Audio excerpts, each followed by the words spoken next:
Hola, buenas noches, soy Mauricio Ríos, bienvenidos a Última Palabra, un programa que realizamos en alianza con el diario Occidente. A medida que se acerca la fecha de la elección presidencial, el tono de la campaña ha subido, no solo en las redes sociales, también entre los candidatos.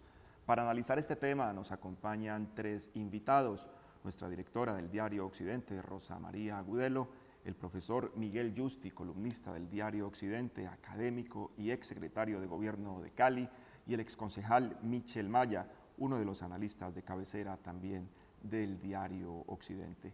Para entrar en materia, Rosa María Agudelo nos hará un panorama de lo que está ocurriendo con este tema que algunos llaman polarización, pero que otros aseguran no es tal. Rosa María, ¿cuál es la inquietud en torno al tono que está tomando la campaña?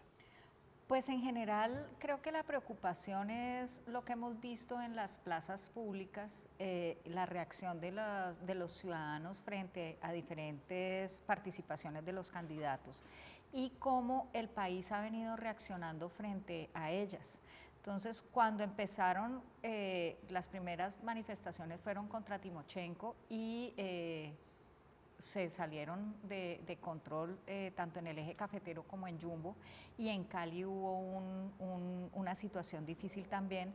Eran huevos, eran piedras, eran abucheos Y era Timochenko, que y mucha era gente lo Timochenko, justificaba. y lo empezamos a justificar por la naturaleza del personaje.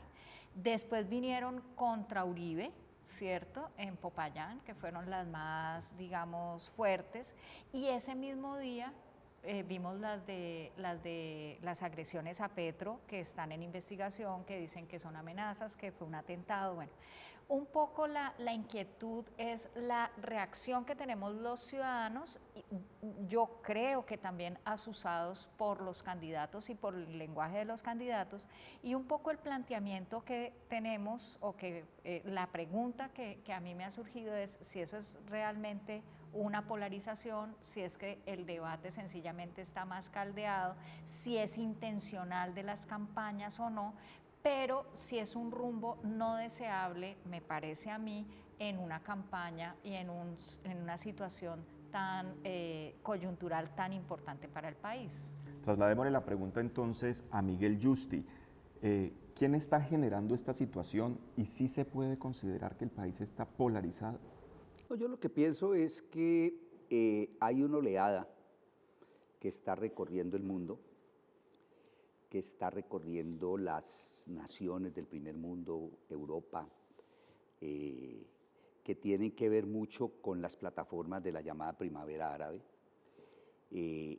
Todos los gobiernos del occidente están adoleciendo procesos de recambio, procesos complejos de recambio, pero lo grave de eso es que al frente de eso hay posturas populistas. Y esas posturas populistas, como en el siglo XIX, que se acuñó una frase que ya decía: un fantasma recorre Europa, es el fantasma del comunismo. Yo creo que hay un fantasma que recorre el mundo, es el fantasma del populismo. Hay posturas populistas ya encendradas, por ejemplo, en Francia. En Francia las campañas entre la izquierda y la derecha con los Le Pen son terribles. Lo que pasa es que según el contexto, según la historia, según la coyuntura de cada país, esa polarización necesaria además en la democracia. Porque es que el gran plus que tiene la democracia es el debate, el gran plus de la democracia es la diversidad, el gran plus de la democracia es el pluralismo, el gran plus de la democracia es el disenso, ¿correcto? Entonces todas las campañas son polarizadas. Lo que pasa es que el contexto nuestro es complejo. ¿Por qué? Porque la historia de Colombia política tiene un punto de inflexión. Esto estamos viendo, es un punto de inflexión. Es la terminación de 50 años ya con un grupo que además tenía control territorial, controlaba un porcentaje altísimo del territorio, que había pasado de la guerra de movimientos a la guerra de posiciones. Entonces, todo ese contexto y un acuerdo que tiene como antecedente la negación de una serie de personas que votaron contra el acuerdo. Entonces, todo eso impulso. Y finalmente, pues el acto de provocación de la FARC. La FARC, no sé si con una estrategia a largo o a mediano plazo, salieron a provocar unas ciudades que obviamente tienen contextos violentos.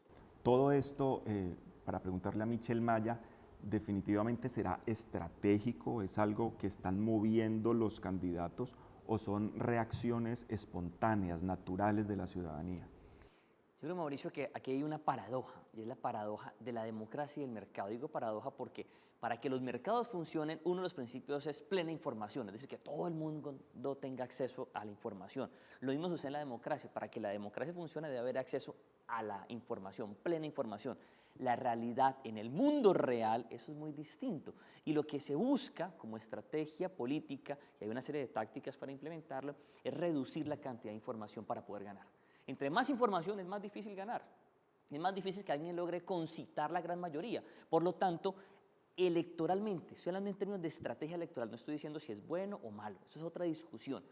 Estratégicamente, las campañas en términos de mercadeo político lo que buscan es llevar a la población a una polarización, a decidir entre blanco o negro, entre un color o otro, entre el bueno y el malo. ¿Por qué? Porque si no es muy difícil ganar. Imagínate entonces un escenario donde hay 30 opciones, todas maravillosas, pues es muy difícil. Entonces lo que se busca es reducirle el espectro a la gente para que la gente tenga que elegir en lo más básico, entre el bueno y el malo.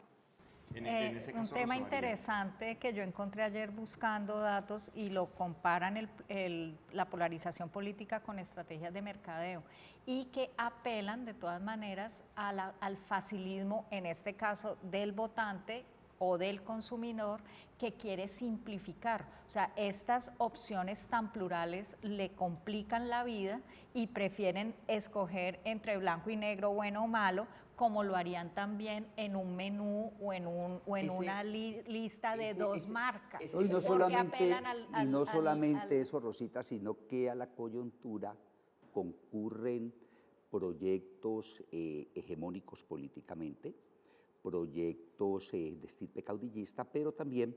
Pero de estirpe caudillista tanto de izquierda como de derecha. Claro, y populistas, obviamente, pero también concurren expresiones de martirologio.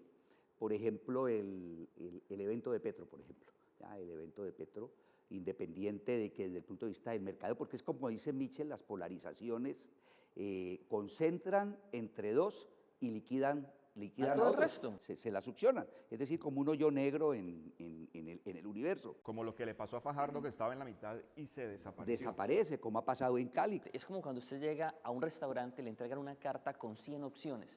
Uno se queda mirando y se demora un montón de tiempo hasta que llega el mesero y le dice, el plato del día es este. Pide que me Y recomienda. punto. Y uno se termina yendo por el plato del día. Yo el viernes estuve en un restaurante y me dijo, ¿qué me recomienda? Pues Sí, yo claro. me voy a poner a leer todo eso. Así es. Somos facilistas. Continuamos en última palabra hablando del tono que está tomando la campaña por la presidencia de la República, lo que algunos califican como polarización.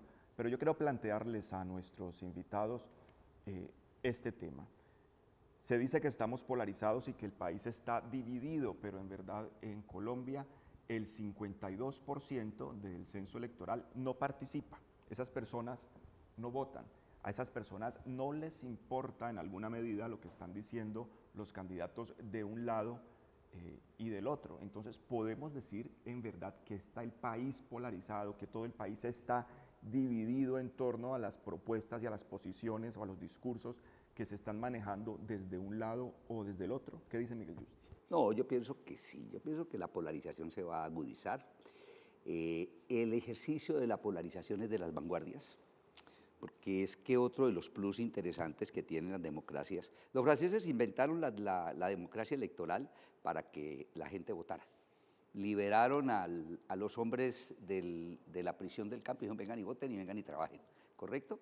Entonces, la democracia electoral implica eso, es que acaban de pasar una película sobre Churchill, ¿correcto? Y sociedad más polarizada que la decisión que había que tomar en la Segunda Guerra Mundial, al punto que a Churchill lo echaron, recuerden ustedes, y Churchill le preguntaba un día, ¿y qué es lo que más ha perdido? Dijo, mi vesícula, porque me habían operado.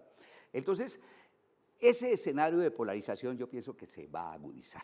Se va a agudizar, se va a instrumentalizar, pero yo siempre veo las polarizaciones como una propuesta de las vanguardias. En los Estados Unidos se polarizan los dos partidos, el demócrata y el republicano. Aquí como tenemos una polarización, yo diría, compleja desde la Constitución del 91, entonces aquí hay una pugna de partidos pequeños. Los partidos pequeños están en peligro de no pasar el umbral, ¿correcto? Y yo pienso que todos asumirán y formarán parte de ese escenario de la polarización. Yo proyecto que de aquí al 27 de mayo la polarización va a ser mucho más aguda. Pero Yo lo Rosa que no María es de la comparto teoría con- de que no está el país polarizado. Bueno, es que no tengo respuesta, más vale. O sea, a ver, yo qué veo, hay una división y una pugna fuerte entre, digamos, entre unos candidatos, y los que están en el medio no logran poner una estrategia de flanqueo, que encontré que se dice, para salir de... Bastante militar, bastante de derecha el lenguaje de la doctora Rosa María. ¿Ah? ¿Pero es flanqueo o falange? Flanqueo.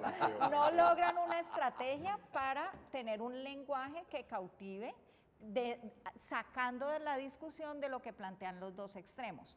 Ese, digamos, que es uno de los planteamientos. Algo que yo no veo es que la sociedad esté dividida. O sea, hay un debate electoral con dos planteamientos muy fuertes, pero uno no siente una sociedad dividida con solo dos alternativas, que es lo que encontré como significado de polarización. Ahora, en las composiciones, no, o sea, en lo presidencial vemos como dos extremos, pero en la composición del Congreso uno no ve una polarización, sino que ve unos matices muy grandes. Ahí está Pero, todo el espectro político está representado. todo el espectro, que es mucho más grande que solo dividirse el poder en dos. Entonces, ahí es donde yo diría, tenemos un debate con dos posiciones fuertes y unos del centro que no logran distinguirse, pero no siento una sociedad dividida y polarizada. ¿Qué dice Michelle? Lo que pasa, Mauricio, es que hay que tener cuidado con algo, ¿no? Una sociedad polarizada no quiere decir que el 100% de la sociedad esté dividida. Ojo con eso. Cuando tuvimos la guerra partidista en Colombia, liberales y conservadores, no era el 100% de los colombianos que estaban enfrentados. Eran unos personajes afiliados al Partido Conservador y al Partido Liberal, que eran actores trascendentales. Los pájaros que tanto padecimos aquí en el Valle del Cauca, incluso con la remasterización de la película de Cóndores no entierran todos los días, no era el 100% de la población, eran unos cuantos personajes. Esto lo digo ¿por qué? Porque que la sociedad esté dividida no quiere decir que todo el mundo esté dividido. Significa que los que tienen capacidad de liderazgo y de toma de decisiones en espacios trascendentales dividen al país en blanco y negro, en buenos y malos. Y eso tiene una trascendencia que tiene un impacto, hablando concretamente de la elección presidencial, para definir el próximo candidato presidencial, que posiblemente puede pasar a segunda vuelta entre una tendencia y otra. Por eso el gran centro queda disperso, porque ese gran centro no es que no logre flanquear para meterse, es que simplemente queda diluido en el debate, porque se busca una estrategia de ángeles y demonios para facilitarle al elector, pero también a unos grupos de poder, decidir más fácilmente y facilitar el menú a los ciudadanos. Entonces, en ese sentido, hay algo importante. Tener en cuenta que en Colombia vota solamente el 40% de la población, y de ese 40% quienes realmente terminan decidiendo en la práctica es menos del 20%. Es decir, es una minoría que es la que termina dividiendo a la población y tomando las decisiones. Yo en algo en lo que no estoy de acuerdo con Miguel es si eso es de vanguardia. O sea, Miguel hace ver que la polarización es algo de vanguardia y Sí, moderno. no. A mí me parece primario, emotivo e irracional. No es así. Mira que las grandes polarizaciones de la historia se dieron en la Revolución Francesa. ¿Listo? Los franceses pasaron de un mundo primaveral, en 2 años pasaron a un régimen del terror. Ojo, ¿correcto? ¿Y eso Y, es de vanguardia? claro, lo que polarizan son las vanguardias de los grupos y los partidos, como decía Michel, ¿correcto? Son los dirigentes, son las élites, ¿correcto? Las poblaciones no se polarizan a no ser que estemos en una guerra civil. Los que están liderando, entendidos como vanguardia, son los que polarizan. No es que el mecanismo sea un mecanismo novedoso. ¿Sí está clara la diferencia? Y se aprovecha, obviamente, las divisiones estructurales, las inequidades. Ahora hay otro elemento que es mágico de la política, ¿no? La coyuntura ya determina qué tipo de discurso es el discurso que hace tránsito, ¿no? Nosotros qué tipo de coyuntura tenemos, qué circunstancias de coyuntura estamos atravesando, y el que no le habla a la coyuntura lo que quiere, ese es el que se queda O rezagado. sea que aquí, en este caso, en el caso colombiano, el que no tiene un discurso populista es el que ya está por fuera. Queda por fuera, porque es que el populismo es un recurso viable. Nosotros creíamos que el populismo era patrimonio del tercero y el cuarto mundo. No, el populismo de Trump quebró al Partido Demócrata. quebró porque le habló a eso. Y al que republicano. Y al republicano los quebró. Ya el populismo de Macron, que era un populismo centrista, también quebró. Petro ganó la alcaldía. Ya le acabo de leer un artículo de Salomón Kalmanovich donde están los incumplimientos de Petro uno por uno. Y yo finalmente creo que nosotros íbamos a tener un enfrentamiento de programa. Es decir, hay una propuesta estatista ortodoxa por parte de Petro, parte de la izquierda, y hay otra propuesta de nosotros, los que creemos en la democracia liberal, correcto, y en ese sentido es que se puede generar un gran enfrentamiento de tesis, porque es que ser estatista es una postura ortodoxa, política y económicamente hablando. Continuamos en Última Palabra, un programa que realizamos en alianza con el diario Occidente. Hemos estado hablando con nuestros invitados del tono de la campaña y de la polarización.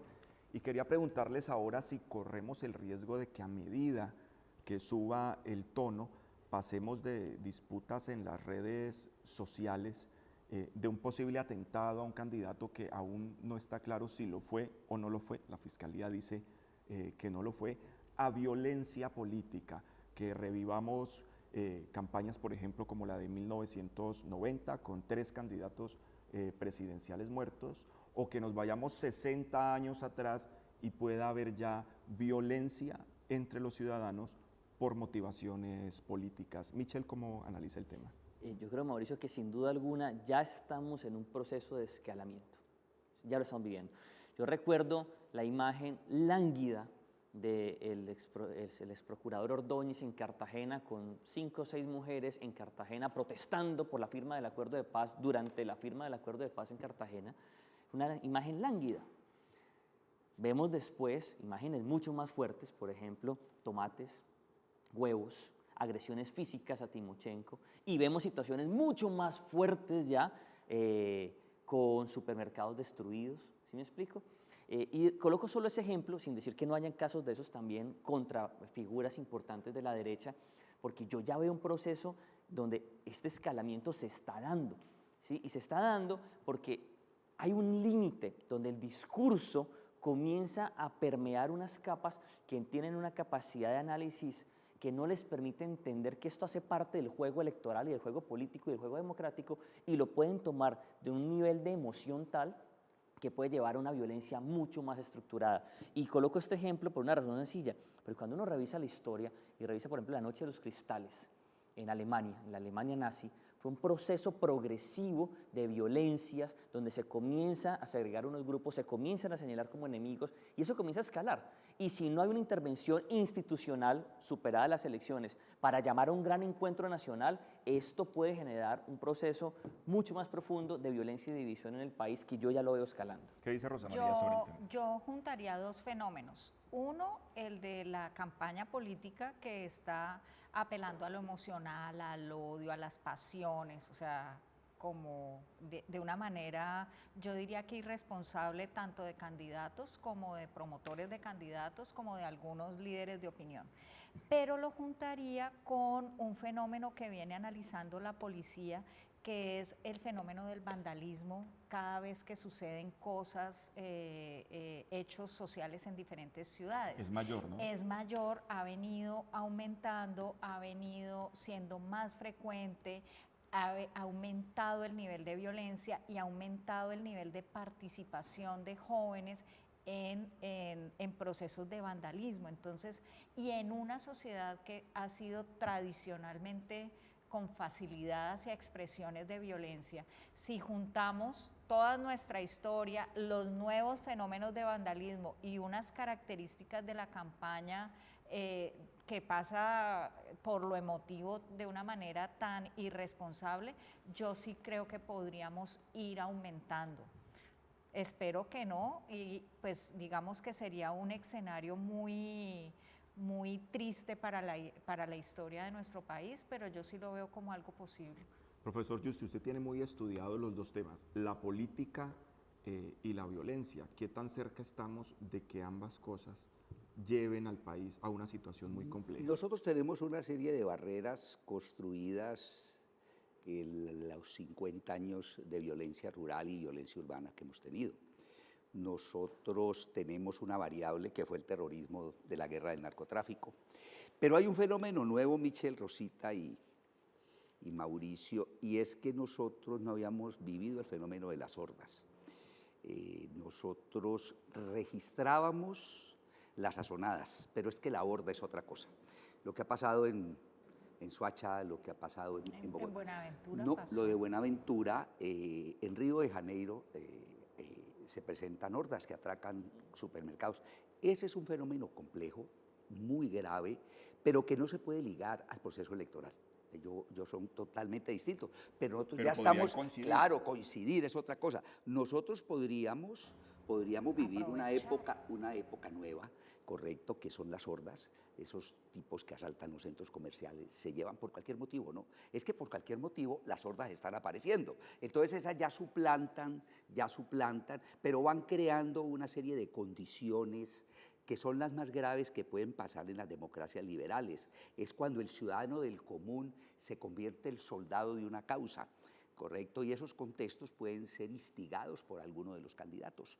Yo veo a Petro, por ejemplo, así de frente, como un gran hostigador de ese proceso de las hordas, porque es que eso le sale rentable, eso es un paso más, ¿correcto?, a las juventudes bolivarianas, y esos modelos de los regímenes del terror pues son muy gratos y muy caros, como dirían los antiguos, a propuestas políticas y a perfiles como el de Petro. Yo no lo veo en las otras expresiones políticas de la coyuntura. Yo me preguntaría si tenemos alternativas para salir de la polarización, porque a los Hay otro a los detalle que tenemos, candidatos Rosita. les conviene. Los ciudadanos entramos a hacer un juego que les facilita el camino. Los medios, incluso cuando solo visibilizamos estas dos puntas, contribuimos. Entonces la pregunta es, a estas alturas, ¿qué podríamos hacer desde la sociedad? Claro, además si en esta sociedad, en el caso de nuestro país, si es imposible que un candidato sea viable si no adopta un esquema de campaña y un discurso de campaña basado en el populismo. Ustedes dos han sido candidatos, además son académicos y han estudiado el tema. ¿Qué creen o cuál creen que podría ser la salida? No, yo pienso que las elecciones y la coyuntura ya es muy difícil de cambiarla. Nosotros tenemos un plus, Michel, y es que el ejército nuestro es distinto al ejército de la mitad del siglo pasado. ¿Listo? Nosotros tenemos un ejército a pesar de todas sus falencias, un ejército comprometido con la civilidad, ¿correcto?